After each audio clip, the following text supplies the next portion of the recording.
মামুনুল হক সাহেব আটকে গেছে, কথা বলতে পারে না। অনেকে এখন সুর তুললে যারা ওনার সাথে সেলফি তুলতো তারা কয় এত প্রতিবাদের দরকার কি ছিল। আমি বলি বেটা তোমার ইমান জ্বালাই করো, তোমার ইমান ঠিক নাই। আমির হামজা, কাজী ইব্রাহিমরা, মামুনুল হকদের কথা বন্ধ হয় নাই, বরং ভবিষ্যতে আজহারি সহ তাদের আরো বক্তব্য আমাদের জন্য অপেক্ষিত আছে না না।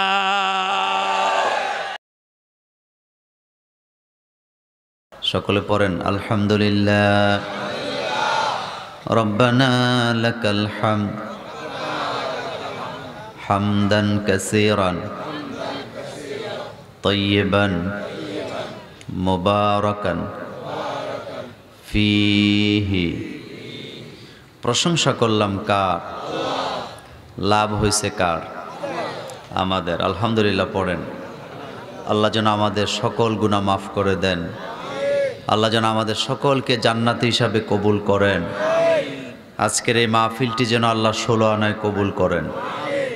আজকের এই মাহফিল পূর্ব পরিহলপাড়া হাজী আইনুদ্দিন নুরানি মাদ্রাসার উদ্যোগে আজকের এটি দ্বিতীয় ওয়াজ ও দোয়ার মাহফিল। স্থান পূর্ব পরিহলপাড়া বড় কবরস্থান। তাহলে বোঝা গেছে আমাদের পাশে কবরস্থান আছে না নাই? কবর বলেন তো কি শব্দটা? কবর। এখানে যাদেরকে কবর দেয়া হয়েছে তারা এই এলাকায় এক সময় ছিল না। আরো আস্তে কন। তারা ছিল না। তারা এখন কোথায়? আর আমরা এখন একটা সময় আসবে আমরা এখানে যারা আছি আমরা ওখানে যাব, এখানে আরেক দল নতুন লোক আসবে। এটা কার কথা? আল্লাহ পাকের কথা। বিশ্বনবী বুখারীর বর্ণনায় বললেন 100 বছর পর পর একটা জেনারেশন শেষ হয়ে যায়, তার কোনো চিহ্ন খুঁজে পাওয়া যায় না। তার মানে হলো 100 বছর আগে আমরা কেউ ছিলাম না, 100 বছর পরেও এখানে যারা আছি থাকার কোনো সম্ভাবনা নাই। ইমামে আজম আবু হানিফা রাহিমাহুল্লাহ বললেন 40 বছর কবরের পাশে দাঁড়ায়া দাঁড়ায়া আজান দিলাম। জোরে বলেন কয় বছর? ইমামে আজম আবু হানিফা রাহিমাহুল্লাহ বলেন 40 বছর কবরের পাশে দাঁড়ায়া আজান দিলাম, একটা মুর্দা জিন্দা হলো না। আল্লাহ কোরআনে বলছেন ইন্নাকা লা তুসমিউল মাউতা, আপনি মৃতদেরকে কিছুই শোনাতে পারবেন না। আল্লাহ যদি শোনাতে চান সেটা শোনাতে পারে কি পারে না? আপনি যখন আপনার বাবার কবরের পাশে দাঁড়ান, খুব গুরুত্বপূর্ণ কথা খেয়াল করেন। আমাদের দেশে অনেকে কবরের কাছেই যাওয়া যাবে না এমনটাও বলতে চাই, এটা ঠিক না। কবরের কাছে যাবেন তবে কবরকে পূজা করার জন্য নয়। বিশ্বনবী প্রথম দিকে কবরের কাছে যেতে নিষেধ করলেন, যেহেতু মানুষেরা অনেক নবীদের কবরকে মসজিদ বানাইছে, ইবাদতখানা বানায় ফেলেছে। পরবর্তীতে আল্লাহর নবী বললেন যাও কবরের পাশে, কারণ কবরের পাশে গেলে আখিরাতের কথা মনে হয়ে যায়। আল্লাহর নবী হাদিসের বর্ণনায় বললেন তোমরা যখন মৃত ব্যক্তিদের জন্য কবরের পাশে দাঁড়ায় অথবা কোনো জায়গা থেকে দোয়া করো, তোমাদের দোয়াটা মৃত্যু ব্যক্তিরা জানতে পারে না, তবে তোমরা যখন দোয়া করো আল্লাহ তাদেরকে জানায়া দেয়। সুবহানাল্লাহ আসে না? তাহলে দোয়া করার দরকার আছে না নাই? এমনও সন্তান আছে বাপেরে মায়েরে যে মাটি দিয়ে আইছে আজ জীবনে ওখানে যায় নাই, আছে না নাই? আপনার বাবাকে আপনি যেখানে মাটি দিলেন যান নাই, আপনি আপনার মাকে যেখানে মাটি দিলেন আপনি যান নাই, আপনি ফতুয়াবাজি করেন। কিন্তু আপনি হাদিস পড়ে দেখেন বিশ্বনবী নিজে তার মায়ের কবরের কাছে গিয়েছে রহমাতুল্লিল। তিনি নিজে মায়ের কবরের কাছে গেলেন সাহাবায়ে কেরাম সাথে। ওই রাস্তা দিয়ে নবীজি আসতেছিলেন, আল্লাহর কাছে অনুমতি চাইলেন, আল্লাহ আপনি যদি অনুমতি দেন আমি আমার মায়ের কবরটা একটু জিয়ারত করে আসব। আল্লাহ বললেন হাবিব যান। নবীজি সেখানে গেলেন, সাহাবায়ে কেরামকে বললেন ও সাহাবারা খবরদার, আমি যখন আমার মায়ের কবরের পাশে দাঁড়াবো তোমরা কেউ কাঁদবা না। আল্লাহর নবী নিজের মায়ের কবরের পাশে দাঁড়ালেন। মায়ের কবরের পাশে দাঁড়াইলে কান্না আসে না, এমন সন্তান খুঁজে পাওয়া যায় না, ঠিক না? আল্লাহর নবী ধর ধর করে কাঁদতেছেন। সাহাবাই কেরাম দেখলেন রহমাতুল্লিল আলামিন কলিজার টুকরা নবীর গাল বেয়ে বেয়ে চোখের পানিগুলি পড়তেছে। সাহাবাই কেরামও কাঁদলেন। আল্লাহর নবী বললেন, তোমরা কাঁদলা কেন? তোমাদেরকে নিষেধ করেছিলাম। সাহাবাই কেরাম বললেন, ইয়া রাসূলুল্লাহ সাল্লাল্লাহু আলাইহি ওয়াসাল্লাম, আপনি হলেন আমাদের কলিজার চাইতে সবচাইতে দামি, আপনি কাঁদেন সেজন্য আমরাও কাঁদি। তাইলে বোঝা গেল মায়ের বাপের কবরের পাশে গেলে আখেরাতের কথা মনে হয় কি হয় না?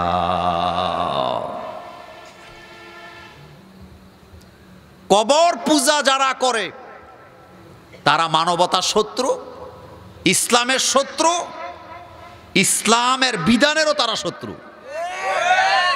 তার কারণ হলো কবর পূজার কারণে মানুষ জিন্দা মানুষকে দান সৎকা না করে ওই মৃত মানুষের নামে দান সৎকা করে, আর কবর ব্যবসায়ীরা ওই টাকা দিয়া বাড়ি গাড়ি ভোগ করে খায়।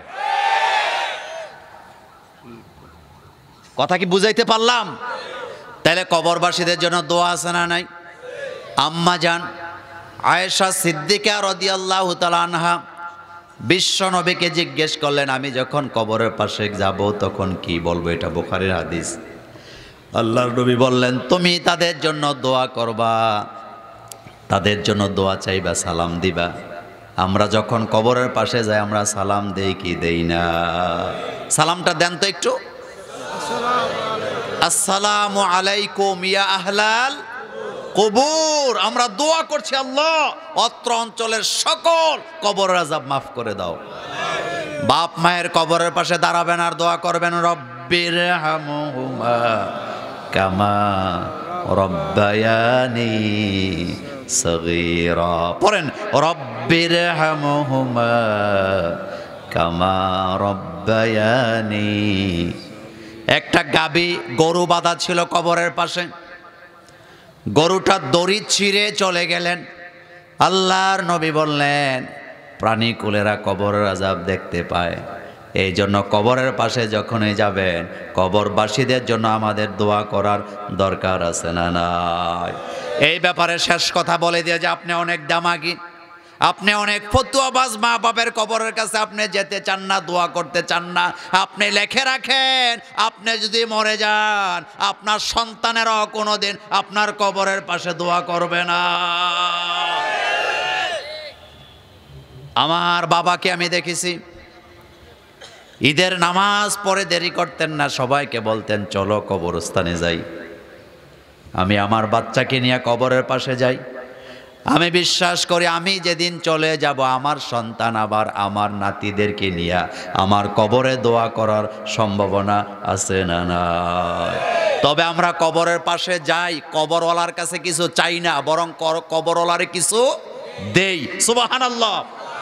আদাবুল মুফরাদ কিতাব, আদাবুল মুফরাদের হাদিসে ইমাম বুখারীর লেখা কিতাবে তিনি বলেছেন, তোমার আব্বা আম্মা যদি দুনিয়া থেকে চলে যায় দুইটা কাজ করবা। কয়টা? এক নম্বরে মা বাবার জন্য দোয়া করবা, দোয়া তোমার মা বাপের কবরে চলে যায়। আর একটা হলো মা এবং বাবার জন্য যদি দান করো, সদাকা করো, সেই দান সদাকা তোমার মা বাবার কবরে চলে যায়। আল্লাহর নবী বললেন, শুধু তাই নয়, তোমরা যখন তোমাদের মৃত মা বাবার জন্য দান করো, সদাকা করো, আল্লাহ কবর দেশে তাদের মর্যাদা বাড়ায়া দেয়। আল্লাহু আকবার। দোয়া করছে আল্লাহ যেন এই পরিয়াল পাড়ার যত কবর আছে সকল কবর আযাব যেন আল্লাহ মাফ করে দেন।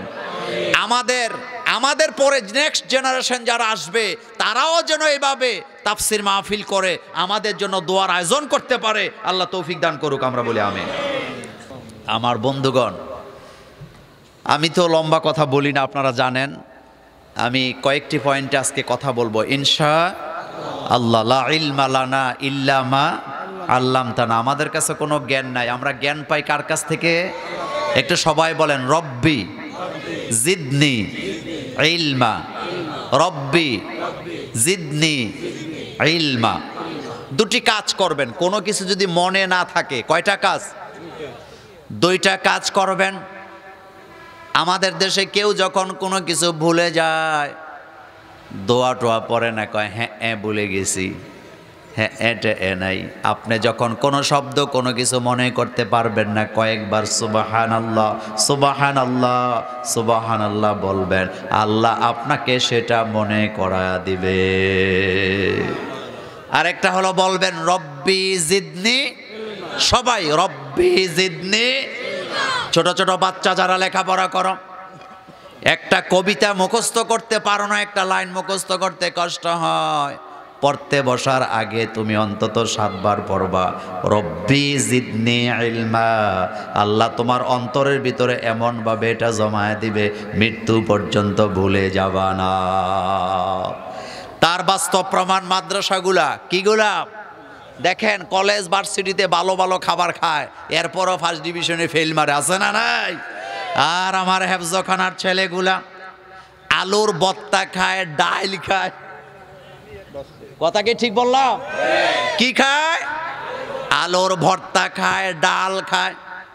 এত পাতলা ডাল যেখানে মুসুরি খুঁজে পাওয়া যায় না, এত পাতলা ডাল আলুর ভর্তা খায়া 50 দিনে 30 পারা কোরআন মুখস্থ করে এমন হাফেজে কোরআন আমার বাংলাদেশে আছে না? না, সুবহানাল্লাহ, আসে না? 2টা লাইন মুখস্থ করবে দাঁত ভেঙে যায়। আর আমার ছেলেগুলো এত বড় বিশাল কোরআন আলুর ভর্তা ডাল খেয়া মুখস্থ করে, এটাই প্রমাণ করে আল্লাহর নাম যেখানে বরকত আছে সেখানে। সারা বছর লেখাপড়া করে নাই, পরীক্ষার দিন হুজুরের কাছে যায়, কলম পড়ায়া দেন। এরকম ছাত্র আপনাদের নিমশের নাই? লাভ নাই এই কলম পড়ায়া, কারণ তুমি তো লেখাপড়াই করো না, এখন কলম পড়াইলে কোনো লাভ হবে না।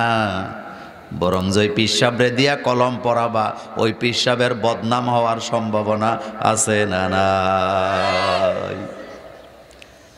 বরং তুমি পড়ো রব্বি জিদনি।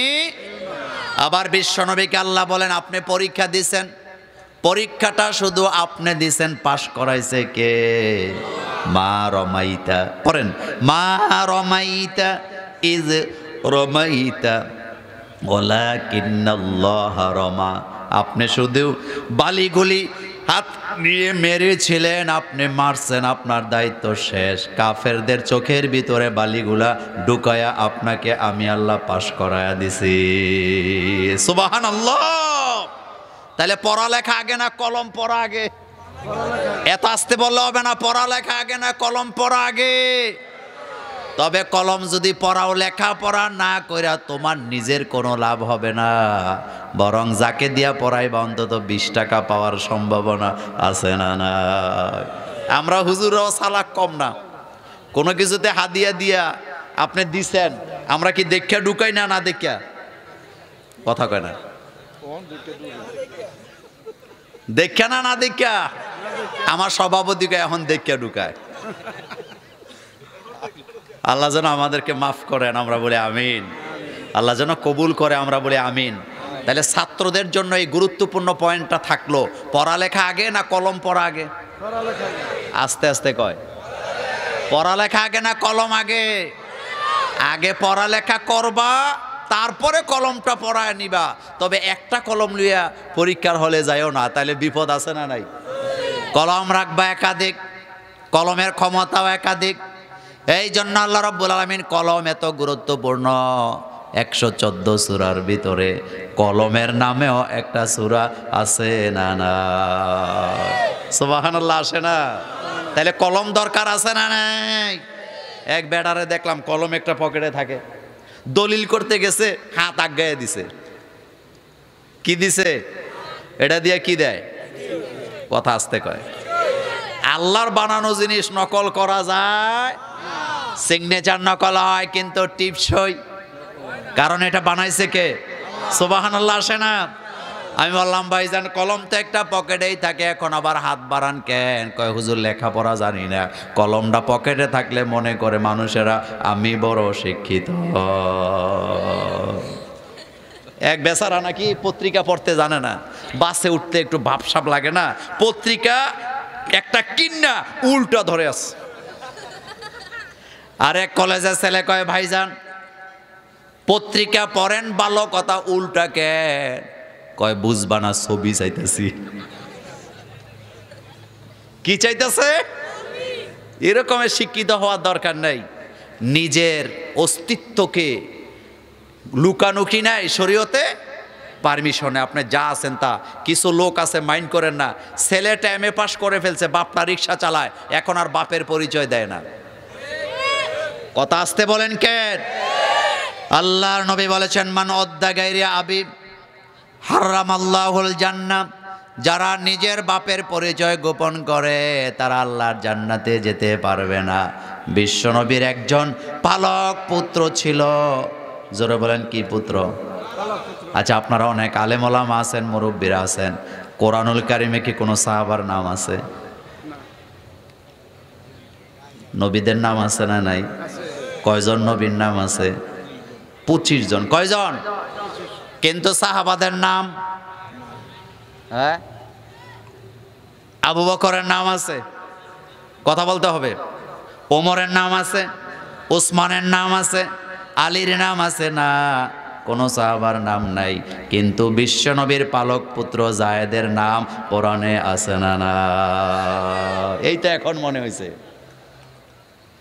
কেন নামটা আসলো? দুইটা কারণ। একটা কারণ, আল্লাহ আপনাদেরকে মেসেজ দিলেন, পালক পুত্র কখনো পুত্র হয় না। বুঝেন নাই কথা? পালক আমাদের দেশে পালে কি পালে না? সন্তান পালক আনা, দত্তক আনার মধ্যে দোষের কিছু না।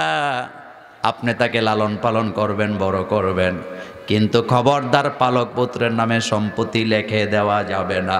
আপনার সম্পত্তি পাবে তারা ওয়ারিশ যারা, আর আপনার ছেলে মেয়ে না থাকলে আপনি যদি পালক পুত্র পালেন, ওই পুত্রটা, ওই মেয়েটা আপনার ওয়ারিশ হবে না, বরং আপনার ভাইয়েরা, বোনেরা, ফুফুরা, আপনার আত্মীয় স্বজন, রক্তের লোকেরা আপনার সম্পদ পাবে। পালক পুত্র, পালক মেয়ের নামে সম্পদ লিখে দেওয়া যাবে না। আর আমাদের দেশে কি করে? নিজের ভাই আছে, ফুফু আছে, বোন আছে, ভাতিজারা আছে, ভাতিজিরা আছে, এক তোলা সম্পদ দেয় না, পুরাটা পালক ছেলের নামে, পালক মেয়ের নামে দেয়। আছে না নাই? এইটা আল্লাহ কোরআন দিয়ে জানায় দিছে। জায়েদ ইবনে হারেসা, বিশ্বনবীর পালক পুত্রের নাম জায়েদ ইবনে হারেসা। আমার ভাইয়েরা, পালক পুত্র। আল্লাহর নবীকে আল্লাহ জানায় দিলেন, হাবিব পালক পুত্র কখনো পুত্র হবে না। জায়েদ ইবনে হারেসা একটা সময় বিশ্বনবীর আব্বা আব্বা ডাকতো। যখন বড় হয়ে গেল, আল্লাহ আয়াত নাজিল করলেন, মা কানা মুহাম্মাদুন আবা আহাদিম মির রিজাল, আমার নবী কোনো পুরুষের পিতা নন, আমার নবী হলো আল্লাহর রাসূল। সুবহানাল্লাহ পড়েন। এই আয়াত দ্বারা স্পষ্ট হয়েছে, আপনার সম্পত্তি পালক ছেলে মেয়ে পাবে না। পাবে কারা? আপনার ভাই, বোন, এরপরে কি ফুফুরা, এরপরে আপনার কি বলে ভাতিজারা, তারা পাবে, আপনার ওয়ারিশরা পাবে, কিন্তু পালক ছেলে মেয়ে ওয়ারিশ হবে না। এখন আপনি কবেন, হুজুর আমি তো এটা পুত বানাইছি। হ্যাঁ বানাইছেন, আপনি যে তাকে লালন পালন করছেন, এতেই তার প্রতি আপনার হাজারো অবদান আছে না নাই? এটার জন্য আপনি সওয়াব পাবেন। মূল কথা হলো, নিজের পুত, নিজের ছেলে মেয়ে কখনো ত্যায্য হয় না, আর পালক ছেলে মেয়ে কখনো অরিজিনাল ছেলে মেয়ে হয় না। কথা কি মনে থাকবে? আমার বন্ধুগণ, এই কথাটাই বলতেছিলাম। একজন সাহাবার নাম কোরআনে আসলো, 25 জন নবীর নাম কোরআনুল কারিমে চলে আসলো। কোরআন এমন এক কিতাব, সালাত নামাজের কথা বারবার কোরআনে আছে, কিন্তু সলাতের নামে একটা সূরাও নাই, যাকাতের নামে একটা সূরাও নাই, কিন্তু কলমের নামে সূরা আছে না? না। কেন আছে? কারণ কলম অত্যন্ত গুরুত্বপূর্ণ জিনিস। আল্লাহ যেন আমাদের সকল ছেলে মেয়েগুলাকে সুশিক্ষিত করে, আমরা বলি আমিন। আজকে আমি সরাসরি কোরআন থেকে আলোচনা করতে চাই। এবার জানতে চাই, কোরআনুল কারিমের পারা কয়টা? কথা কয় না, কয়টা? 30টা। 30 পারা। কয় পারা? সূরা কয়টা? সবচাইতে লম্বা সূরা কোনটা? আরো জোরে বলেন। সূরাতুল বাকারার শেষ 2 আয়াতের ব্যাপারে বিশ্বনবী হাদিসে বলেছেন, এটা আয়াত যারা তেলাওয়াত করে ঘুমায় যাবে, গোবের গড়ে যদি মরেও যায় আল্লাহ তাকে বিনা হিসাবে জান্নাত দিয়ে দিবে। সূরাতুল বাকারা এমন একটা সূরা, লম্বা সূরা, অনেক উঁচু মানের সূরা। সূরাতুল বাকারায় মানব জাতিকে সঠিকভাবে পরিচালিত করার জন্য যত কারু কালাম দরকার, নবীদের জীবনের ইতিহাসের কথা এই সূরায় বলে দিয়েছেন কে? আবার এই সূরার ভিতরে একটা আয়াত আছে সারা কোরআনের সমস্ত আয়াতের চাইতে শ্রেষ্ঠ, সেই আয়াতের নাম কি? আরো জোরে বলেন। এবার নিমসার এলাকার মানুষ আপনাদের কাছে জানতে চাই, কোরআনুল কারীমের শ্রেষ্ঠ সূরা কোনটা? ভয় পেয়ে গেছে। সূরাতুল ফাতিহা। কোনটা? সবাই বলেন কোরআনুল কারীমের সবচেয়ে শ্রেষ্ঠ সূরা কোনটা? সূরাতুল ফাতিহা। আমাদের দেশে রিকশা চালায় খাক, কৃষিকাজ করে খাক, যাই করুক না কেন, সূরা ফাতিহা পারে না এমন একজন মুসল্লি খুঁজে পাওয়া যাবে না, ঠিক কি না? পড়েন আমার সাথে, আলহামদুলিল্লাহি রাব্বিল আলামিন আর রহমানির রহিম মালিকি ইয়াউমিদ্দিন ইয়্যাকা না'বুদু ওয়া ইয়্যাকা নাস্তাঈন ইহদিনাস সিরাতাল মুস্তাকিম সিরাতাল্লাযীনা আন'আমতা আলাইহিম গায়রিল মাগদুবি আলাইহিম ওয়ালাদ-দাল্লিন। আমিন। কার কথা? তাহলে শ্রেষ্ঠ সূরা কোনটা? এবার জানতে চাই শ্রেষ্ঠ আয়াত কোনটা? আয়াতুল কুরসি। বলেন সবাই, কোন আয়াত? আল্লাহর নবী বললেন প্রত্যেক ফরজ নামাজের পরে যেই ব্যক্তি আয়াতুল কুরসিটা একবার তেলাওয়াত করবে, কিয়ামতের দিন ওই বান্দার ব্যাপারে আল্লাহ সিদ্ধান্ত নিবে একটা। জোরে বলেন কয়টা? আমাদের আব্বারা যখন আমাদের সাথে রাগ করে ডাইরেক্ট কয় তোর ব্যাপারে একটাই সিদ্ধান্ত, তোরে আর পড়ামু না। বলে কি বলে না? সিদ্ধান্ত কয়টা? আবার জনগণ যখন সরকারের পতন চায়, কি চায়? জনগণ যখন সরকারের পতন চায় তখন তারা 6 দফা 9 দফা 11 দফা দেয় না। জনগণ চিল্লায় কয় 6 দফা 9 দফা সব বাদ, 1 দফা 1 দাবি, কবে যাবি কবে যাবি। বলে কি বলে না? বিশ্বনবী বললেন যারা আয়াতুল কুরসি পড়ে ফরজ নামাজের পরে, তাদের ব্যাপারে আল্লাহর একটাই দাবি, আল্লাহ রাব্বুল আলামিনের একটাই সিদ্ধান্ত, কিয়ামতের ময়দানে আল্লাহ ওই তেলাওয়াতকারীকে বিনা হিসাবে জান্নাত দিয়ে দিবে। আল্লাহু আকবার। কত বড় গুরুত্বপূর্ণ কথা, সুবহানাল্লাহ পড়েন। আমি একটা মজার কথা আপনাদেরকে শোনাই। গতকালকে আমার মাহফিল ছিল ভোলাতে। কোথায়? ভোলাতে। আমার ভাইয়েরা, লঞ্চে করে যেতে হয় মজু চৌধুরী ঘাট থেকে। লঞ্চে উঠলাম, লঞ্চের মালিক পক্ষ আমাকে নিয়ে ড্রাইভার যেখানে দাঁড়ায় ড্রাইভ করে সেখানে নিয়ে বসাইছে, আমি বসে আছি। তারা আমাকে নাস্তা টাস্তা করানোর পরে এবার ড্রাইভার আমাকে যেই কথাটা বলল সেটা শোনার পরে আমার কলিজাটা বড় হয়ে গেছে। ড্রাইভার আমাকে বললেন, হুজুর অনেক মাহফিল আপনার আমি শুনি, এমন কোনো রাত নাই আপনাদের ওয়াজ শুনি না, আজহারের ওয়াজ শুনি না, ডক্টর বাশারের ওয়াজ শুনি, এরপরে আবু নসর আশরাফির ওয়াজ শুনি। আমি মুস্কি হাসি দিয়ে বললাম সব আমাদের কুমিল্লা। কথা কয় না? সব আমাদের। আপনারা খুশি হবেন, বর্তমানে বাংলাদেশে কথা রেকর্ড হয় জানি না, আবার সাম্প্রদায়িক হবে কিনা, একেবারে টপ লেভেলের যেই কজন কি আছে, ওয়াইজ আছে, মুফাসসির আছে, ম্যাক্সিমাম কুমিল্লা। এই মাটিতে উর্বরতা আছে না নাই? কেন থাকবে না? তার কারণ হলো এই মাটিতে আল্লাহর ওলিরা ছিল কি ছিল না, সেটা বলতেছেন। এবার খেয়াল করুন, ওই ড্রাইভার কি বলল আমাকে বলল যে হুজুর আমি যখন ইন্টারভিউ দিতে গেলাম আমার পা কাঁপতেছে, আমার ঠোঁট কাঁপতেছে, আমি 1000 চেষ্টা করলাম, কিন্তু আমার পা কাঁপানি আমি বন্ধ করতে পারতেছি না, আমার ঠোঁটটা কাঁপতেছে। আমার আগে অনেকগুলা লোক ইন্টারভিউ দিছে, একটাও বাইবাতে টিকে নাই, কিন্তু আমি থরথর করে কাঁপতেছি। আমি এক হাত দিয়া আর এক হাতকে এইভাবে ধরতেছি, কিন্তু হাত কাঁপা বন্ধ হয় না, পা দুইটা ধরে রাখতে পারতেছি না, কাঁপতেছে। হঠাৎ আমার মনে পড়ে গেল, একজন হুজুরের কাছ থেকে শুনছিলাম এই পৃথিবীতে কোরআনের ভিতরে যত আয়াত আছে শ্রেষ্ঠ আয়াত হলো আয়াতুল কুরসি। আমি আয়াতুল কুরসিটা পারতাম, যখন এটা মনে পড়ে গেল আমি আয়াতুল কুরসি পড়তে শুরু করে দিলাম।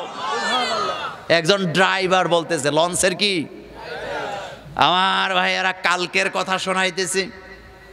ড্রাইভার বলল, হুজুর আমি আয়াতুল কুরসি পড়তেছি, কাপাটা খানিকটা বন্ধ হয়ে গেছে।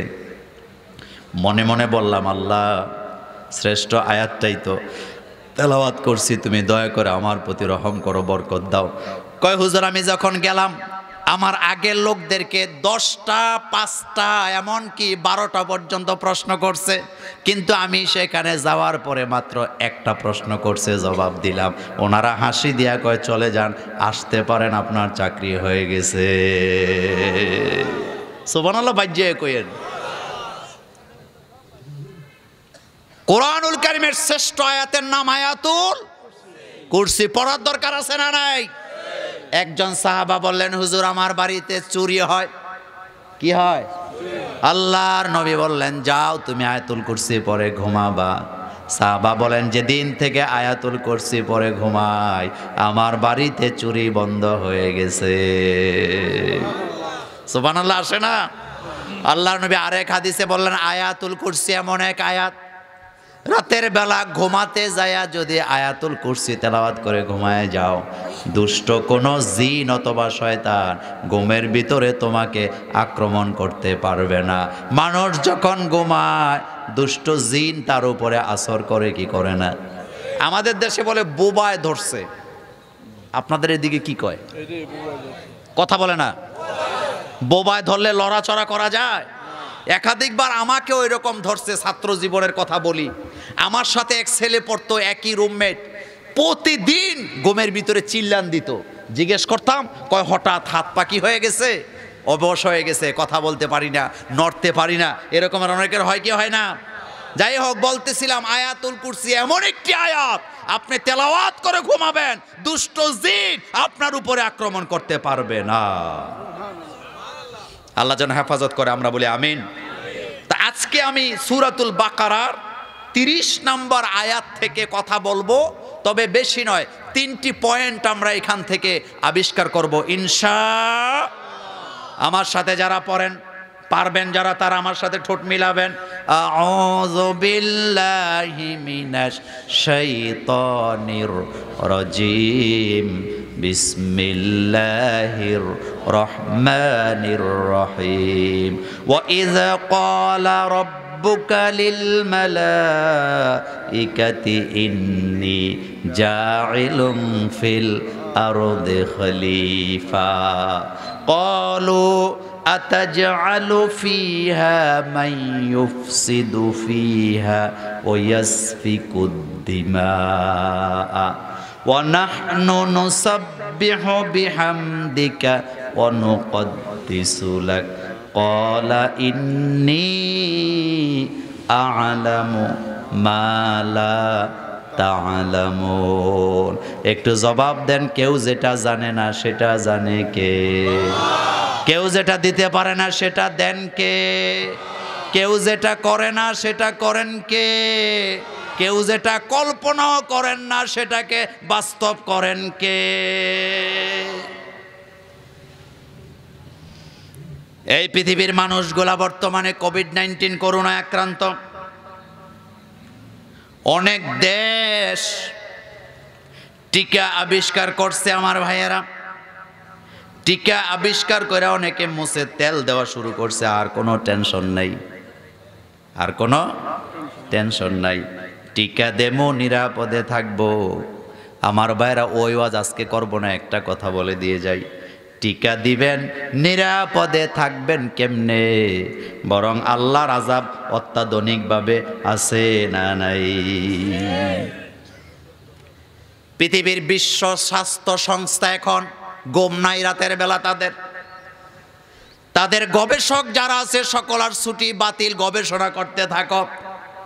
কারণ যেই ভাইরাসকে ঠেকাবার জন্য যে ঔষধ দিয়া যেই টিকা তারা আবিষ্কার করছিলেন, করোনা ভাইরাস এখন আর আগের জায়গায় নাই, আগের চাইতে 1000 গুণ শক্তিশালী হইয়া আবার এখন ইউরোপে আমার ভাইয়েরা আফ্রিকাতে আক্রমণ করা দিছে। তাইলে বোঝা গেল সকল ক্ষমতার মালিকানা কার।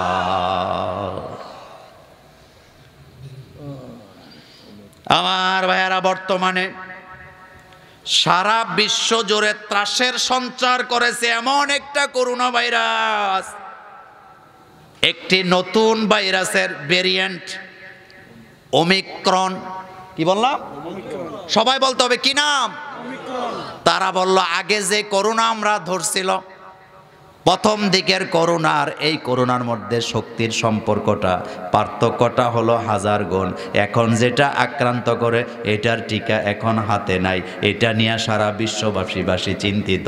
কিন্তু আমরা বাংলাদেশের মোল্লারা নই, সারা পৃথিবীর মোল্লারা বারবার চিল্লায়া একটা কথাই বলে গেছি, বেশি বেশি করে কোরআন পড়ো, কোরআনের অনুশাসনগুলি মেনে চলো, কোরআন দিয়া দেশ চালাও, সমাজ চালাও, রাষ্ট্র চালাও, পরিবার চালাও। তোমাদেরকে নিরাপত্তা দেওয়ার দায়িত্ব হবে কার? মোল্লার কথা ফলে বাসি হইলে, কথা বুঝেন না? মোল্লার কথা ফলে বাংলাদেশের একজন শ্রেষ্ঠ মুহাদ্দিস হাজার হাজার হাদিস নিয়ে গবেষণা করেছেন আমাদের ওস্তাদুল্লাহ কাজী ইব্রাহিম হাফিজাহুল্লাহ। আমার চোখের দেখা এত বড় মুহাদ্দিস, যেই কয়জন উপমহাদেশে আছে 10 জন যদি টানেন, এই 10 জনের ভিতরে গবেষণার ভিতরে আমাদের কাজী ইব্রাহিমও আছে না না। কষ্টের জ্বালায় কথাটা বলে দিয়ে যাই, আমার ভাইয়েরা, মসজিদের ইমামকে যদি লোকমা দিতে হয় আরেকজন ইমাম লাগবে। কথা বলে না কেন? মসজিদের ইমামের যদি ভুল ধরতে হয় আরেকজন ইমাম লাগবে। হাফেজে কোরআনের ভুল ধরতে চাইলে আরেকজন হাফেজে কোরআন লাগবে। একজন এফসিপিএস ডাক্তারের প্রেসক্রিপশনকে ভুল ধরতে হলে আরেকজন এরকমের এফসিপিএস ডাক্তার লাগবে। আমার ভাইয়েরা, আমি বলেছিলাম কাজী ইব্রাহিমকে যদি ভুল ধরতে হয়, তার গবেষণায় যদি ভুল বাড়ি করতে হয়, আরেকজন এই মাপের কাজী ইব্রাহিমের দরকার আছে না না?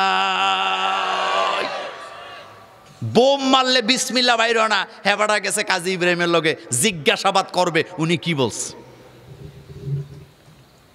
আমার ভাইয়েরা, আমি কাজী ইব্রাহিমের দালাল নই, আমি মামুনুল হকের দালাল নই, কিন্তু আমি একটা কথা বলতে চাই, আলেমদের সাথে আর বেয়াদবি করেন না, আর বেয়াদবি করেন না।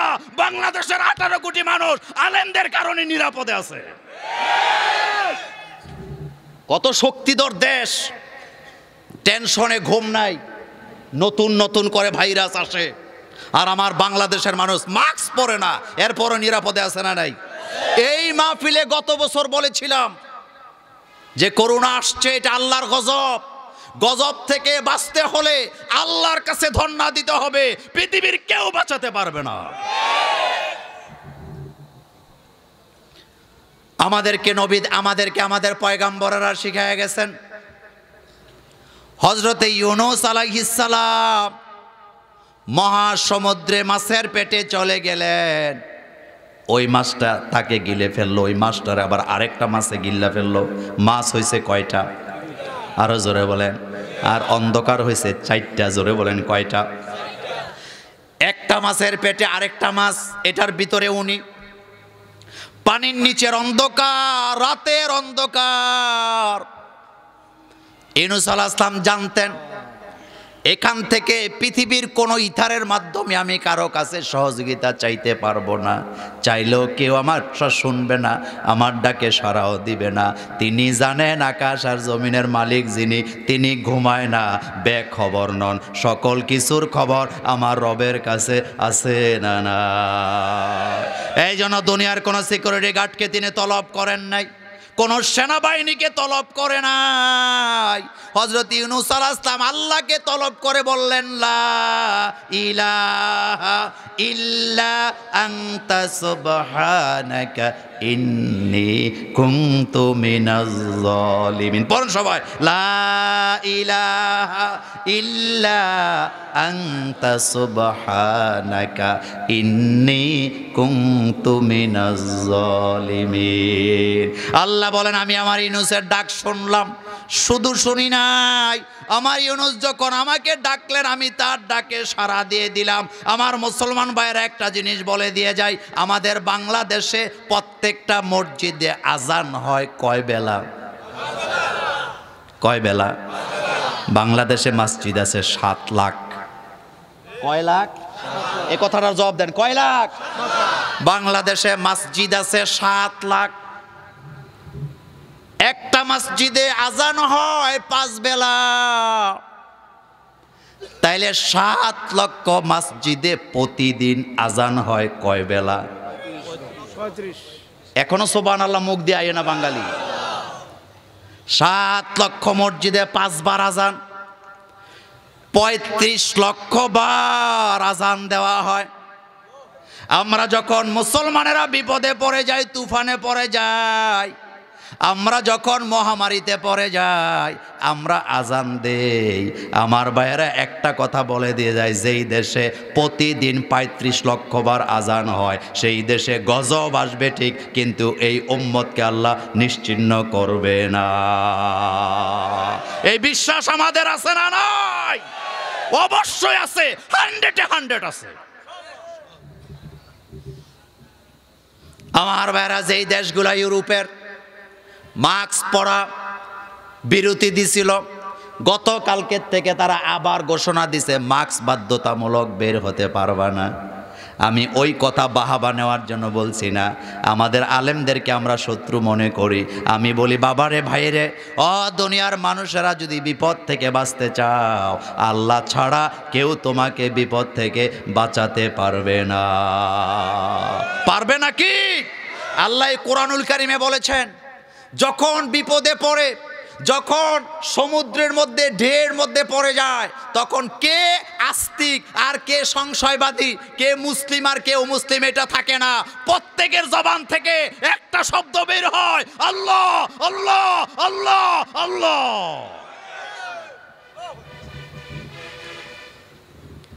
ঢাকা থেকে এয়ারপোর্ট থেকে যাব যশোর এয়ারপোর্টে। ডোমেস্টিক ফ্লাইটগুলি একেবারে ছোট ছোট বিমান আকাশে উঠলো। আমার ভাইয়েরা, ঢাকা এয়ারপোর্টের ভিতরে একজন মহিলার সাথে আমার দেখা, তিনি একজন অধ্যাপিকা, এত বড় প্রফেসর, কিন্তু চুল এত ছোট। প্রফেসর যত বড়, চুল তত ছোট, পোশাকও ছোট, জিন্সের প্যান্ট পরা, একটা গেঞ্জি ফতুয়া পরে আছে। আমারে দেখার পরে ওনার মাথায় গেস্টি করছে, মোল্লাদের নিয়ে কত কথা বলতেছে, আমি কান পেতে শুনতাছি। আমার ভাইয়ারা, কিছু মানুষ আমাদের সমাজে আছে, মোল্লা দেখলে চুলকায়। এত আসতে বলেন কেন? আছে না নাই? সকালে কয়েকটা, বিকালে আরেকটা। আমার ভাইয়েরা, কত কথা যে বলল, কত ওয়াজ যে শোনাইলো, আমি তাকায় রইলাম, কিছু কইলাম না। বিমানে উঠটা দেখি, মাশাআল্লাহ, আমার সামনের সিটে চান্দু বসা, একেবারে সামনের সিটে। মাসটা ছিল মার্চ মাস। কি মাস? হঠাৎ তুফান আসে কিনা।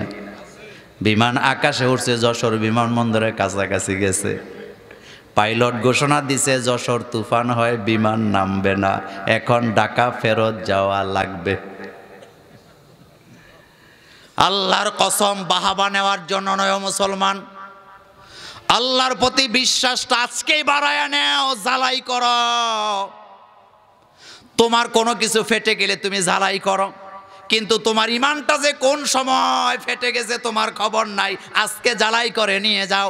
তুফান যখন শুরু হলো, বিমান নামতে পারে না, প্রত্যেকটা লোক তখন আতঙ্কিত হয়ে গেল। আমি তাকায়া দেখলাম যে সমস্ত নারীদের কপালে টিপ দেওয়া, যে সমস্ত নারীদের চুলের মধ্যে সিঁদুর পরা, তারাও আল্লাহ আল্লাহ বলতেছে। আমার নজর গেল এবার ওই পণ্ডিত মহিলার দিকে। আল্লাহর কসম, সামনের সিটে বসা, আমি তাকায়া দেখি এখন আর মোল্লার বিরুদ্ধে কথা নয়, চোখ দুইটা বন্ধ কইরা সমানে দোয়া ইনুস চলতাছে। যাতে মাতাল, যাতে মাতাল। একদিন আগে নবীর সুন্নত নিয়ে কটুক্তি করে, দাড়ি টুপি পাইলে কামায় লাইব, পরের দিন আবার টুপি লাগাইয়া খতবার মধ্যে বয়। আসতে ঠিক বললেন কেন? আবার 2 দিন পরে ড্যান্স দিয়া গান করে।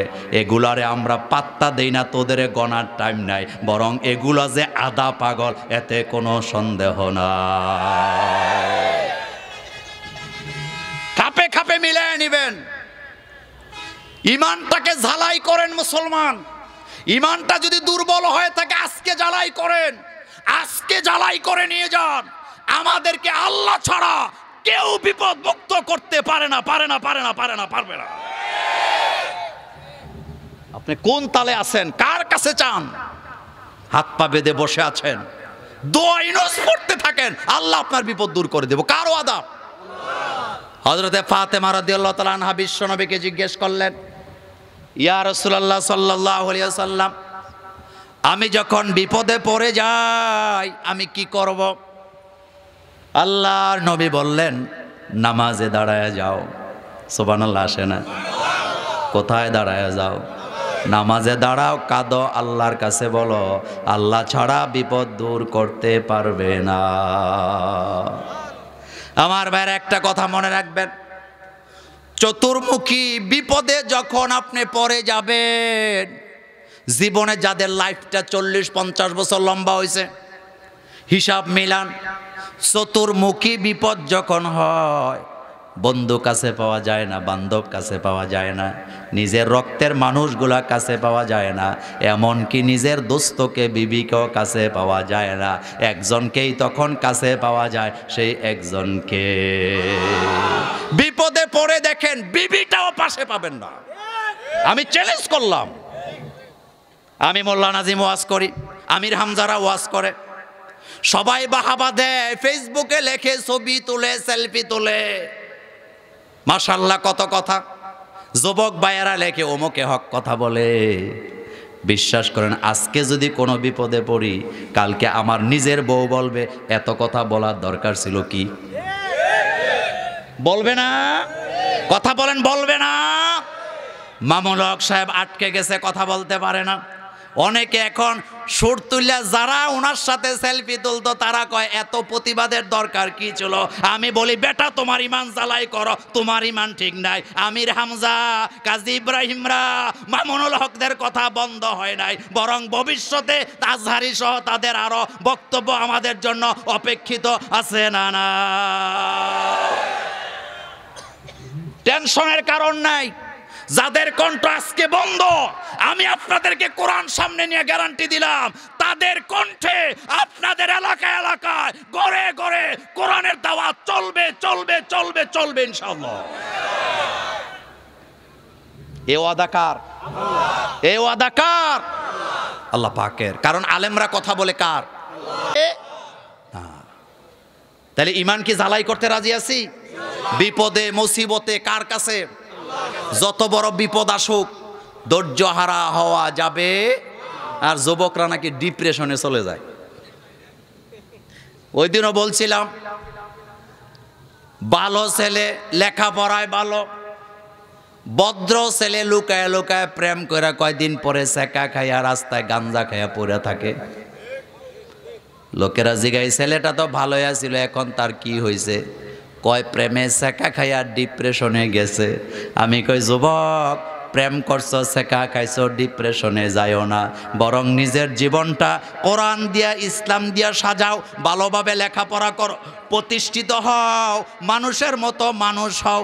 যেই মেয়ের কারণে ডিপ্রেশনে গেছ, যেই মেয়ের পরিবার তোমার কাছে বিয়া দেয় নাই, এখন তুমি আর ডিপ্রেশনে থাইকো না, বরং সারা জীবন তোমার সফলতা দেখলে ওরা ডিপ্রেশনে ভুগবে আর বলবে কি জিনিস হারাইলা। আবার এটা বুঝাইছি না যে প্রেম করবা, উল্টা বুঝছো না, প্রেম করে নেশা করবা না, প্রেমের কারণে নিজের জীবনটা ধ্বংস করে দিও না। পোলা পাইন মায়া পাইন প্রেম করলে এরপরে ওই যে নিজের গায়ে নিজে কি দেয়, আইকালায় আইকালায়। এই বডিতে কোন সাহসে আগ দেশ? এই বডি তুই বানাস নাই, এই বডি তোর আল্লাহ মহা পরিকল্পনার মাধ্যমে বানাইছে। পরিকল্পনা করছে কে? এই ব্যাপারে আয়াত পড়তেছিলাম, আজকের আয়াত সূরাতুল বাকারার 30 নম্বর আয়াত। ওয়া ইয ক্বালা রাব্বুকা লিল মালাইকা ইন্নী জাইলুম ফিল আরদি খলিফা। এই পৃথিবীতে আমরা ছিলাম না, আমাদের আব্বাও ছিল না, আদমও ছিল না, পৃথিবীটা ঠিকই ছিল। আল্লাহ বলেন ইন্নী জাইলুন ফিল আরদি খলিফা, জমিনটা খালি পড়ে থাকলে আগাছা উঠবে, শয়তানের দলেরা দখলে নিবে, এই জন্য এই জায়গায় আমি আল্লাহর প্রতিনিধিত্ব বানাবার দরকার আছে না? না, মজার কথা বলে, আপনাদের এলাকা আপনাদের জমি আছে তো, বাংলাদেশের মধ্যে সবচেয়ে যেই কয়টা বড় তরকারি বাজার আছে তার মধ্যে একটা কোথায়? আস্তে আস্তে কয়, এই নিমসারের বাজার, তরকারির বাজার আমাদের জন্য কল্যাণ না অকল্যাণ? তাহলে আস্তে কথা বলেন যে কল্যাণ না অকল্যাণ? কেন কল্যাণ? তার কারণ গোস্ত খাইলে রোগ বাড়ে, একটা জিনিস খাইলে রোগ কমে, সেটার নাম সবজি। আর সবজি আমাদের নিমসারে আছে না? না, কে দেয়? কে দেয়? আলহামদুলিল্লাহ বলবেন না? আরে ভাই, নিমসারের বাজারে লতি রাঙ্গামাটি পাওয়া যায়, যায় না? কে দেয়? কে দেয়? কচু, কচু পাওয়া যায় রে, কি তরকারি, আলহামদুলিল্লাহ। কে দেন? সুবহানাল্লাহ আসে না? এই দেশের লোকেরা যাতে বরকতময় জীবন যাপন করতে পারে, কথাটা রেকর্ড হয় জানি না বলা ঠিক হবে কিনা, বাংলাদেশে যতগুলা জেলা আছে আল্লাহর রহমতে কুমিল্লাবাসী সবচাইতে সুখে আছে। যে যত বিরোধিতা করুক লাভ নাই, কি নাই? লাভ নাই, কারণ এখানে আল্লাহওয়ালাদের সংখ্যা অনেক। এখনো কুমিল্লাতে মসজিদ বেশি, এখনো কুমিল্লাতে আল্লাহর রহমতে অনেক মাহফিলও বেশি, পাড়ায় পাড়ায় ওয়াজ মাহফিল আছে না? না, কাউমি অঙ্গনে আলেম, আলিয়া অঙ্গনে আলেম, আলহামদুলিল্লাহ। পীর, অনেক পীর আছে আমাদের কুমিল্লায়, আছে না নাই? এই জমিনে আল্লাহর জিকির আছে না নাই? আল্লাহর জিকির হয় যেখানে বরকত আসে। এই কুমিল্লার জমিনে 24 ঘন্টা জিকির চলতে থাকে, লা ইলাহা ইল্লাল্লাহ। পানি বোতলটা দেন,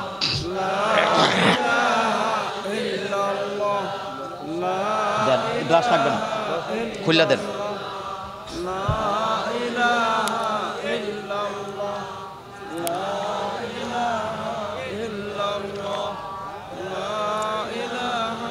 লা ইলাহা ইল্লাল্লাহ মুহাম্মাদুর রাসূলুল্লাহ সাল্লাল্লাহু আলাইহি ওয়াসাল্লাম। আল্লাহ যেন আমাদের কুমিল্লাকে রহমতের চাদর দিয়া ঢেকে দেয়, আমরা বলি আমিন।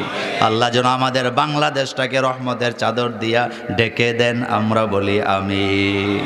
আমার ভাইয়েরা খেয়াল করেন, আল্লাহ বললেন, এবার বুঝেন, আপনার জমিনে আপনি কোনো ফসল করেন নাই, 3 মাস 6 মাস অথবা 1 বছর আপনি জমিনের আইলেও যান নাই, জমিনে ফসলও করেন নাই, যাইয়া 1 বছর পরে যাইয়া দেখবেন জমিনে ধান গাছ নিজে নিজে হইয়া পাইক্যা আছে। কথা আসতে কয়, জমিন এখন কার দখলে? কথা আসতে কয়, জমিন এখন এ আগাছা দূর করতে আবার পরিশ্রম করা লাগে কি লাগে না? আল্লাহর জমিন আল্লাহ খালি রাখবে না, আল্লাহর জমিন আল্লাহ খালি পড়ে থাকে, এটা আল্লাহ নিজেও চায় না। এটা কিন্তু কোরআনের কথা, আল্লাহ বলছেন ইন্নী জাইলুন ফিল আরদে খলিফা, আমি আরদের জন্য জমিনের জন্য খলিফা বানাতে চাই। তাইলে আমরা যারা মানুষ আমরা খলিফা কার? বাংলাদেশে বর্তমানে খলিফা আছে আমার ভাইয়েরা, চরমনার পিসা হুজুরের খলিফা আছে, ফুরফুরার পিসা হুজুরের খলিফা আছে, এরপরে শর্ষিনার পিসা হুজুরের খলিফা আছে, সোনাকান্দা সিঙ্গুলা সহ যত পিসা হুজুর আছে তাদের খলিফা আছে না নাই? এক এক পীরের খলিফাদের এক এক তরিকার আলাদা আলাদা জিকির আজগার আছে না নাই? এবার আপনাদের কাছে জানতে চাই, মানুষ কার খলিফা? আরো জোরে বলেন। তাহলে আল্লাহর খলিফা যদি আমরা হয়ে থাকি, আল্লাহরও কিছু নির্দিষ্ট তরিকায় নিয়ম কানুন আছে না নাই? আল্লাহর নিয়ম কানুনের প্রধান নিয়ম কানুন হলো আলা লাহুল খালকু ওয়াল আমরু, সৃষ্টি যার আইন চলবে তার, সৃষ্টি যার আইন চলবে তার। তাহলে আমরা খলিফা হিসাবে আল্লাহর জমিনে আল্লাহর দিন কায়েম করতে আমরা রাজি আছি না নাই? দুই হাত উঁচু করে আমার আল্লাহকে দেখায় দেন।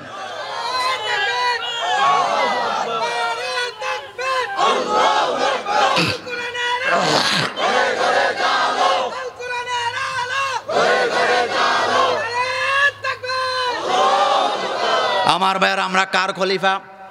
জোরে বলেন। ইন্নী জাইলুন ফিল আরদে।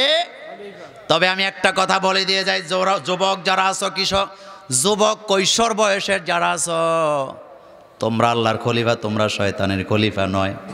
কিন্তু বর্তমান বাংলাদেশে কিশোর গ্যাং নামে গ্যাং পার্টি আছে না না? কি পার্টি, কি গ্যাং? হুন্ডা আছে না নাই? তাদেরকে দেখলে ভয় কম লাগে না বেশি লাগে? আমার ভাইয়েরা, কোন জিনিস আমাদের এই সন্তানগুলোকে কিশোর গ্যাংয়ে পরিণত করলো? কোন জিনিস সেটা আবিষ্কার করার চেষ্টা করেন আমার ভাইয়েরা। একটা জিনিস এই জায়গায় আমাদেরকে নিয়ে গেছে, যেই প্রতিষ্ঠানে কোরআনের শিক্ষা নাই সেই প্রতিষ্ঠানে কিশোর গ্যাং আছে না না? আমি আপনাদেরকে কলিজা দিয়া ভালোবাসা দিয়ে একটা কথা বলে দিয়ে যাই, বাংলাদেশে যত পীর আছে, যত পীরেরা তালিম দেয়, কোন পীরের তালিম পাইয়া তার মুরিদেরা গ্যাং পার্টি তৈরি করছে, সন্ত্রাসী বাহিনী তৈরি করছে, একটা দৃষ্টান্ত দেওয়া যাবে না? যাবে নাকি? বাংলাদেশে যত মাদ্রাসা আছে, আপনি যান মাদ্রাসার এক গেট দিয়ে ঢুকবেন, আরেক গেট দিয়ে বাইর হওয়ার চেষ্টা করবেন, সালাম নিতে নিতে মুখ দিয়ে ফেনা বাইর হয়ে যাবে, সালাম শেষ হবে না। আমি গ্যারান্টি দিলাম, মাদ্রাসা থেকে কিশোর গ্যাং বাইর হয়েছে, একটা দৃষ্টান্ত দিতে পারবে না। তারপরও মাদ্রাসা ছেলেদের নিয়ে অ্যালার্জি আছে না নাই? অ্যালার্জি কোন জায়গায়? ছেলেরা কেড়ে ফার্স্ট হয়, লাভ নাই। এইবারও লাস্ট পরীক্ষা যেটা হয়েছে, গ ইউনিটেও মাদ্রাসা ছেলে ফার্স্ট। আলহামদুলিল্লাহ, আসে না? কারা ফার্স্ট? টকশুতে আগে মোল্লারারে নিত না, এখন নেয়।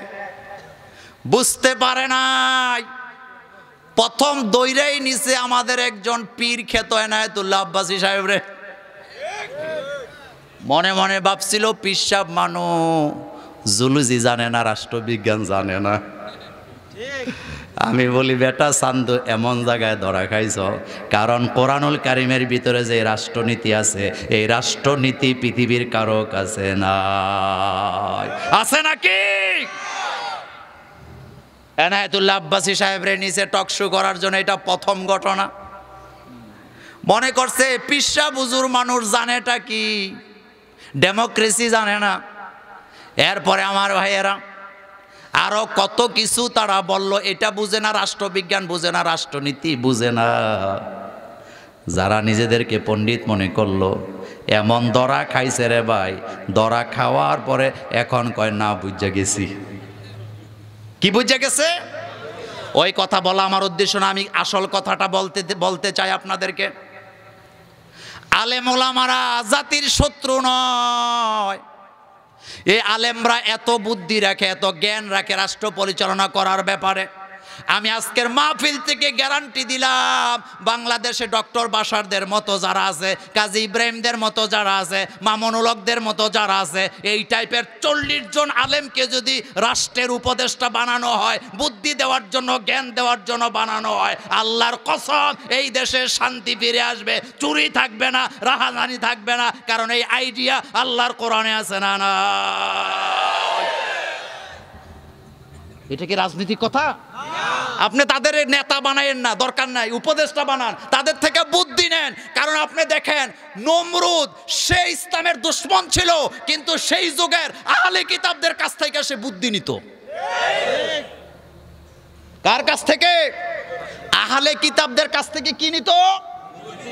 আমার ভাইয়েরা, নমরুদ স্বপ্নে দেখছে এইভাবে করে চেয়ারে বসে আছে নিজের সিংহাসনে, ছোট্ট বাচ্চা দৌড়ায় আসতেছে। নমরুদ মনে করছে বাচ্চার কাজ হলো আইসা দৌড় দিয়া কোলে উঠা যাওয়া, কিন্তু বাচ্চাটা দৌড়ে আইসা ইব্রাহিম আলাইহিস সালাম কিন্তু নমরুদের কোলে উঠে নাই, এমন জোরে লাথি মারছে চেয়ার সুদ্ধা নমরুদ উল্টায় যায় পড়ছে ঘুমের ভিতরে। এবার চিৎকার দিয়ে বললেন বাঁচাও, নিজের স্ত্রীকে জড়ায়া ধরা কয় বাঁচাও। স্ত্রী কয় সমস্যা কি? কয় স্বপ্নে দেখলাম একটা বাচ্চা লাথি দিয়া ফালায়া দিছে। ওইটা বলা আমার উদ্দেশ্য নয়, ঘটনা বলবো না। এই ঘটনাটার স্বপ্নটার তাবির করার জন্য তার নেতারা কোনো কাজে লাগে নাই, তার উজির নাজিরেরা কাজে লাগে নাই, বরং ওই যুগে যাদের কাছে আসমানি কিতাব ছিল, আহলে কিতাব যারা ছিল, ওই যুগের আলেম ওলামারা এই ঘটনার আসল খবর দিয়ে দিয়েছে।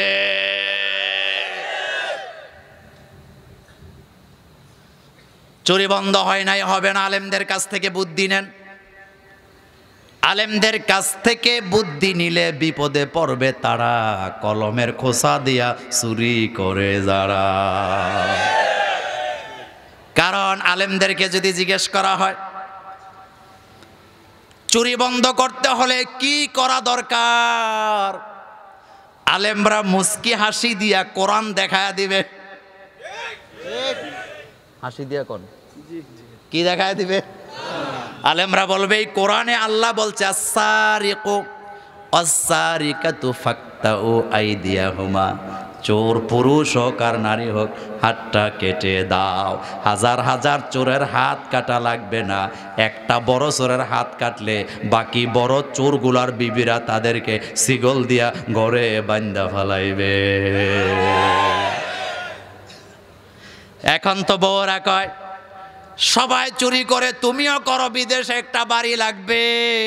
কিন্তু যখন এক চোরের হাত কাটা হবে আমার ভাইয়েরা, বাকি চোরের বউরা কইব বিদেশে বাড়ির দরকার নাই, অ্যাকাউন্টে লাখ লাখ টাকার দরকার নাই, এসি দরকার নাই, ডিসি দরকার নাই, চাচা আপনা জান বাসা এইটা কয়া ঘরে ঢুকবে, সম্পদ চুরি করার সাহস পাবে না।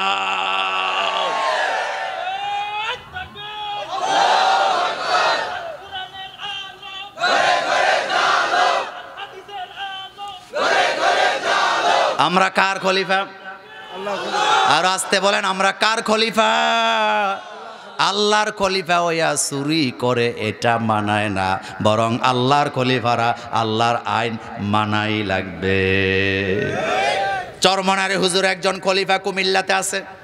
আপনাদের এই এলাকায় কথার কথা বলি, চরমনার হুজুর তাকে বিভিন্ন ধরনের তরিকা জিকির আজকার শিখাইয়া দিছে যে নিমচার এলাকায় যাবা, যাওয়ার পরে এই তরিকায় দাওয়াতি কাজ করবা, টুপিটা এরকমের হবে 5 কল্লি, তোমার দাড়িগুলা লম্বা হবে, লম্বা পাঞ্জাবি হবে, তোমার পাগড়িটা সবুজ হবে। আবার শশিনার হুজুর তার একজন মুরিদান আমাদের ক্যান্টনমেন্টে পাঠায় দিছে, উনি বলে দিছে গলা কাটা পাঞ্জাবি পরবা। বুঝেন তো কথা? শশিনার হুজুররা কি পরে? আমরাও পড়ছেন না? কি কাটা, এরকম কলার থাকে না, এটাই তো। আমার ভাইরা খেয়াল করেন কথাটা কি বুঝায়। এবার চরমনার হুজুরের যিনি খলিফা তিনি নিমসার এলাকায় আইয়া চরমনাইয়ের তরিকায় পাঞ্জাবি পরে না, চরমনাইয়ের তরিকায় টুপিও পরে না, চরমনাইয়ের তরিকার দাওয়াতও দেয় না, শুরু করছে ওই শশিনার তরিকায় দাওয়াত। আমি জানতে চাই চরমনার হুজুর যখন এই খবর জানবে খলিফার মধ্যে নাম রাখবে না কাটবে? আসতে কয় শুধু কাটবে না, বদদোয়া দিয়া কান মোর্চা দিয়া ভাগায়া দেব। আবার শশিনার হুজুরও যদি এটা শোনে, শশিনার হুজুরও যদি এটা শোনে যে ওনার মুরিদ আইসা আট্রসির তরিকায় চলে, উনিও তার খলিফাগিরি বাদ দেওয়া দিবে। তাহলে আমি জানতে চাই, আমরা আল্লাহর জমিনে আসলাম জান্নাত থেকে বাবার পৃষ্ঠ দেশে করে, ওয়াদা দিয়ে আসছিলাম আলাস্তুবি রব্বিকুম, আলাস্তুবি রব্বিকুম, আমি কি তোমাদের রব নই, প্রভু নই? আমরা বলেছিলাম কলু বালা। এর অর্থ হলো জমিনে যায়া আপনার দিন আমরা কায়েম করব। এখানে আসার পরে যারা উল্টা তন্ত্র মন্ত্র মানে, আল্লাহর তন্ত্র দিয়া যারা দেশ চালায় না, সমাজ চালায় না, কিয়ামতের ময়দানে আল্লাহর আদালতে নাম কাটা যাবে কি যাবে না? মুছে তেল দেন, ধরবে কে? শুধু ধরবে না, কি হিলাই লইব, কি করবে? কপালে চুমু দিয়া বলে যায় সাবধান হয়ে যান, সাবধান হয়ে যান। আল্লাহ বলছেন ইন্নী জাইলুন ফিল আরদে খলিফা, তোমরা আমার খলিফা। খলিফারা চুরি করো না, ওজনে কম দিও না, সুদের ব্যবসা করো না। কষ্ট পায় না আপনাদের নিমসার এলাকায় সুদের ব্যবসা মোটেও নাই। বর্তমানে মহিলারা আরো বেশি সুদে টাকা লাগায়। মাইন্ড করেন না, কথা বলে দিয়ে যায়, রেকর্ড হয়। একজন মহিলার আমি টাকা দিতে চাইলাম, তার আপন রক্তের লোক আমাকে বললেন ভাই এই মহিলারে টাকা দিয়েন না, কারণ এই মহিলায় কয়েক লাখ টাকা সুদে লাগায় রাখছে। কথাটা বুঝেন, বর্তমানে নারীরা লুকায়া লুকায়া সুদের ব্যবসা করে কি করে না। আমরা হুজুররাও জিম্মি হয়ে গেছি। শক্তের ভক্ত নরমের কথা বলতে হবে তো। শক্তের ভক্ত নরমের জম কেমনে দেখেন। আমার হুজুর খুব ভালো মানুষ, একজন রিক্সা চালায় খায়, তরকারি ব্যবসা করে খায়, পরিশ্রম করে খায়, তার টাকাটা হালাল না হারাম? কিন্তু তার একটা সমস্যা আছে, নামাজ ঠিক মতো পড়ে না। হুজুররা একা, হুজুর গত কয়েকদিন ধরে আব্বা আম্মারে খালি স্বপ্নে দেখে আইন একটু দোয়া করে দিয়া যান। হুজুর বেটকি দেয়া কয় থাবড়ায় দাঁত ফালাই দেন, বেনামাজির ঘরে আমি খাই না। এখন ওই তরকারি ব্যবসাওয়ালা আমার ভাইয়েরা ঠেলাওয়ালা বলতেছে হুজুর ঘৃণা কইরেন না, হতে পারি নামাজ পড়ি না, কিন্তু টাকা কামাই হালাল টাকা, গামের টাকা, হালাল টাকা খাই, আসেন খাইয়া যান। বেনামাজি বললা তারায়া দিয়েন না। হুজুর সাহেব তারায়া দেয়, কিন্তু এই হুজুর আবার মসজিদের সভাপতি সেক্রেটারিরা সুদের ব্যবসা করে খায়, তাদের ঘরে ডেইলি 4 বেলা খাইয়া পেট মোটা করে এমন মোল্লা আছে না না? শক্তের ভক্ত আরো আসতে কর, শক্তের ভক্ত। সুদ হালাল না হারাম? আরো আসতে কর। চুরি হালাল না হারাম? হারাম। হারাম দিয়া যে শরীর গঠিত হয়, নবীজি বললেন লা ইয়াদখুলুল জান্নাতা জাসাদ গুজিয়া বিল হারাম। যেই শরীরের রক্ত মাংসগুলা হারাম দিয়া তৈরি হয়, এই শরীরটা আল্লাহর জান্নাতে যাবে না। আমার ভাইয়েরা কথাটা বুঝাইতে চাইলাম, আমরা কার খলিফা? আরো আসতে কন। এই কথাটা আল্লাহ বলেন ইন্নী জাইলুন ফিল আরদে খলিফা। ও কিশোর ভাইয়েরা, যারা কিশোর আছো, যারা যৌবনে পদার্পণ করবা, গোলাপ ফুলের মালা দিয়া তোমাদেরকে শুভেচ্ছা জানাই। আসো ইসলামের দিকে, আসো কোরআনের দিকে, আসো ইসলামের আন্দোলনের দিকে। ডিপ্রেশনে যাওয়া লাগবে না, সিগারেট খাওয়া লাগবে না, মদ খাওয়া লাগবে না, গাঁজা খাওয়া লাগবে না। কোরআনের দলে যদি তুমি যোগ দিতে পারো, সারাটা জীবন দুনিয়া এবং আখেরাত পরিচ্ছন্ন হয়ে যাবে। যাবে কি না?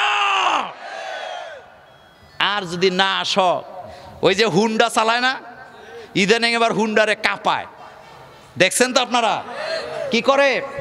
কি করে কাঁপানি কারে কয়? এমনে ঢুলায়, কেমনে ঢুলায় আল্লাহ জানে। ঢুলাইতে ডাইরেক্ট কিসের নিচে? এরকমের আছে না নাই? বিশ্বাস করেন, রাস্তা দিয়া চলি 6 জন 7 জন পোলাপান, ছোট্ট ছোট্ট বাচ্চা, এখনো ঠিক মতো অ্যাডাল্ট হয় নাই। কেমন বাপ আপনি তারে হুন্ডা কিনা দেন, এমন বাপ আমাদের এলাকায় নাই। আবার কি কয় জানেন, ফুতের লোকে পারি না, তো না পারলে আপনি বিষ খেয়ে মরি যান। ফুতের লোকে পারেন না মিয়া, হ্যাঁ? আপনি আপনার ছেলেকে শাসন করতে পারেন না এই কারণে, কারণ আপনার জীবনে এমন কিছু কুকর্ম আছে যেটার সাথে আপনার সন্তানেরা। আপনি সৎ হন, আপনি কি হন, আপনি নিজেই ফজর নামাজ পড়েন না, তো আপনি যদি আপনার পুতের করেন এই ওঠ ফজর নামাজ পড়, পুতে তুমি পড়ছো নি বলবে না? আপনি আগে ভালো হন। যেই মা পরকিয়া করে কথাটা শুনে যান। পরকিয়া তো আমাদের বাংলাদেশে নাই, এই এলাকায় নাই, হ্যাঁ? পরকিয়া হলো সমাজের ক্যান্সার, পরকিয়া মারাত্মক। পরকিয়ার কারণে মানুষ মনুষ্যত্ব হারায়া নিজের বিবিকে হত্যা করে, নিজের স্বামীকে হত্যা করে, নিজের 7 বছরের মেয়েকে জবে করে দেয়। কিসের কারণ? দেবিদ্বারের ঘটনা শুনছেন তো? কোন জায়গায়, কোন জায়গায়? দেবিদ্বারের ঘটনা। 7 বছরের মেয়েটা বাবার পরকিয়া দেখে ফেলছে, ছোট মানুষ বুঝে নাই, দেখে ফেলছে। এই দেখে ফেলার অপরাধে নিজের জন্মদাতা বাপ। পরকিয়া কত খারাপ জিনিস, স্বামী খেয়াল করেন, নিজের জন্মদাতা বাপ পরকিয়া দেখার অপরাধে, মেয়ের তো কোনো অপরাধ নাই, ছোট মানুষ, তারে আইনা 3 জন 5 জনে মিল্লা জবে করে দিছে। আমার ভাইয়েরা, কোনো বাপ তার নিজের মেয়েকে হত্যা করতে পারে না, পরকিয়ার কারণে মনুষ্যত্ব হারাইছে, যার কারণে হত্যা করে দিয়েছে। নিজের স্বামীটা বিদেশ থেকে 10 লাখ টাকা দিছে, 20 ভরি স্বর্ণ দিছে, পরকিয়া করার কারণে মনুষ্যত্ব হারায়, স্বামীর প্রতি ভালোবাসা হারাইয়া এই সব টাকা নিয়া, অলংকার নিয়া পরপুরুষের সাথে ভেগে যায়। এমন ঘটনা আছে না নাই? কিসের কারণ? পরকিয়া হলো সমাজের ক্যান্সার। নিজের ছেলে মেয়েরে হত্যা করে, পরকিয়ার কারণে মা তার নিজের কোলের সন্তানকে হত্যা করে, এমন হাজারো নজির আছে না নাই? তাহলে বোঝা গেল এটা সমাজের জন্য ক্যান্সার, এটা পরিবারের জন্য ক্যান্সার, এটা রাষ্ট্রের জন্য ক্যান্সার। এটা বন্ধ করার জন্য আইন করতে হবে। কি করতে হবে? একটা কথা বলে দিয়ে যায়, পরকিয়া এত খারাপ জিনিস। একজন বক্তা যদি পরকিয়া করে, সে ভুলে যায় সে যে বক্তা। একজন মসজিদের ইমাম যদি পরকিয়া করে, সে ভুলে যায় সে একজন ইমাম। একজন নেতা যদি পরকিয়া করে, ভুলে যায় সে একজন নেতা। একজন ভালো মানুষ যদি পরকিয়া করে, ভুলে যায় সে একজন মানুষ। যার কারণে সমাজের ভিতরে জিনা ব্যভিচার আছে না না? আল্লাহর নবী বলেন 4টা জিনিসের কারণে যখন দেখবা বুঝবা আল্লাহর গজব আসতেছে। কয়টা? চিল্লা বলেন কয়টা? 4টা কারণে আল্লাহর গজব আসে। তার মধ্যে একটা হলো জিনা ব্যভিচার। আমাদের সমাজে নাই, আমাদের সমাজে নাই। আর এখন এমন এক অবস্থায় চলে গেছে, পাশের ঘরে জিনা হয়, পাশের লোকটা প্রতিবাদ করার সাহস পায় না। তার কারণ হলো সমাজ ব্যবস্থা এমন জায়গায় চলে গেছে, যে অপরাধ করে তার কোনো বিচার নাই, যে দেখে উল্টা তার নামে বিচার। কথা কি ঠিক বললাম? তাহলে সমাজগুলি ভালো করার দায়িত্ব কাদের? আমাদের। কাদের? আমার ভাইয়েরা, আল্লাহ বলছেন ইন্নী জাইলুন ফিল আরদি খলিফা। ও কিশোর ভাইয়েরা, তোমরা কোনো নেতার খলিফা নও, তোমরা কোনো নেতার আনুগত্য করার জন্য দুনিয়াতে আসো নাই। কিশোর ভাইয়েরা, তোমরা আসছো আল্লাহর জমিনে আল্লাহর আনুগত্য করার জন্য। রাসূল গেছে যেই পথে, আমরাও যাব সেই পথে। আর এটা ইসলাম ছাড়া শান্তি পাওয়ার কোনো সম্ভাবনা। আর ইসলাম থাকবে ততদিন, মসজিদ মাদ্রাসা থাকবে যতদিন, মসজিদ মাদ্রাসাও টিকে থাকবে ততদিন, এলেম থাকবে যতদিন, এলেম থাকবে ততদিন, আলেম তৈরি হবে যতদিন। আলেম তৈরি করলে মাদ্রাসা বাড়বে, ইসলামের দাওয়াত বাড়বে। আর ইসলামের দাওয়াত বাড়লে রাষ্ট্রে সমাজে শান্তি পাওয়ার সম্ভাবনা আছে না?